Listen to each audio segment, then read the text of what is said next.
Hey, it's Ryan over at 2-Minute Tennis, and in this video, I'm going to help you win more doubles matches by showing you and your partner how to move properly when somebody hits a successful lob. This is actually a response video to a question that was put in the comment section in a previous double strategy video. So if you have a strategy question, put it in the comments below, and I'll be sure to address it in an upcoming video. Now, first I want to show you what typically occurs when a successful lob is hit in recreational doubles. This is what I have seen over the last 2 decades plus of coaching. You got the baseliner here, let's say the returner, hits a great lob down the line. This player calls switch, and they do, which is great, but they move straight across. This is what normally happens. This player runs and gets it, and then this team either stays where they are or the net player gets really tight to the net. Both sides here are not ideal. Let me show you what should happen from the blue team's standpoint. And if you can start mastering this concept, you will win point after point like clockwork. When you hit a successful lob over your opponent's head, you got to embed this in your mind. It's got to be written in stone. When you hit a successful lob over your opponent's heads, you as a team, you and your partner need to position yourselves on the service line. Remember what this team usually does. This net player usually goes straight across. They stay at the net. They are a dead duck. Let me show you why. This person usually runs over and struggles. Remember, that high ball, you lobbed it high, so when it bounces high. So if that player is right-handed especially, this is going to be a high ball on their backhand side. They're not going to do much with that ball. It's going to be a weak lob. Since you're both on the service line, you can, let's say it's a weak lob, you can move in and slam it at the net person. And if they do happen to hit a good lob, at least you're only on the service line and you can both move back to hit the overhead. By being on the service line, you can get any type of lob they hit. And if they don't hit a lob and they just hit a normal ground stroke, you can move up to it and quick pop it right at the net player. In a previous double strategy video, I recommended that in order to be right over 80% of the time with where it comes to where you aim your shot in doubles, you should aim for the person closest to you.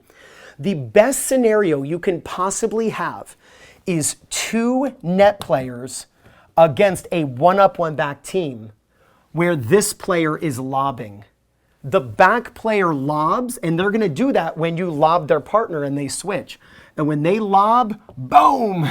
Doesn't matter who they hit it to, you're both picking on this person and this person gets slammed. So the next time you or your partner lobs successfully over your opponent's heads, quickly move to the service line and you'll be able to pick on the net person on the very next shot. Now, let me show you what you should do if you are the red team and you get lobbed. So now you're this player. The lob goes over your head and you yell switch. But when you yell switch, don't move straight across. You're going to yell switch. That means your partner goes and gets it, but I want you to move back diagonally into no man's land. Remember, this team should be putting themselves on the service line. If you stay at the net, you are putting a lot of pressure on your partner. Your partners better hit a great shot. You better hope your partner is Serena Williams or Roger Federer, because your partner needs to hit an awesome shot or the very next shot is coming at you and you're going to get nailed. So when you switch, move back diagonally. That takes all the pressure off of your partner.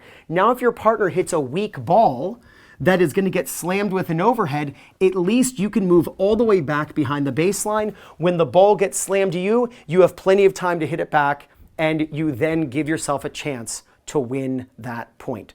So let's do this scenario one more time, because this is one of the least understood situations. And I would say in the last 5 years, I can count on one hand when I've seen all the players move properly.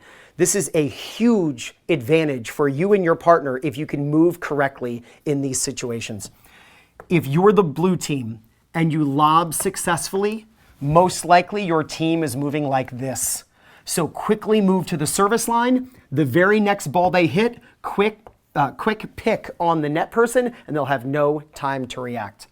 And if you are the red team and you get lobbed, when you switch, this is you, when you switch, move back diagonally. That way, if this team moves properly and your partner hits a weak shot, you can then move all the way back, because when they slam the ball at you, you have plenty of time. Now, you might be thinking, well, what if your partner hits a great shot? Great, you're in no man's land. So if your partner happens to hit a ball at their feet and they're reaching low for a volley and they pop it up, you can still come in and put it away down the middle. When you lob your opponent successfully, move to the service line as a team. When you are lobbed, yell switch and move back diagonally into no man's land. You make these changes as a doubles team, I promise you, you're going to gain confidence, win more matches, and play much better tennis. This is Ryan Reedy over at 2minutetennis.net, and I'll see you in the next video.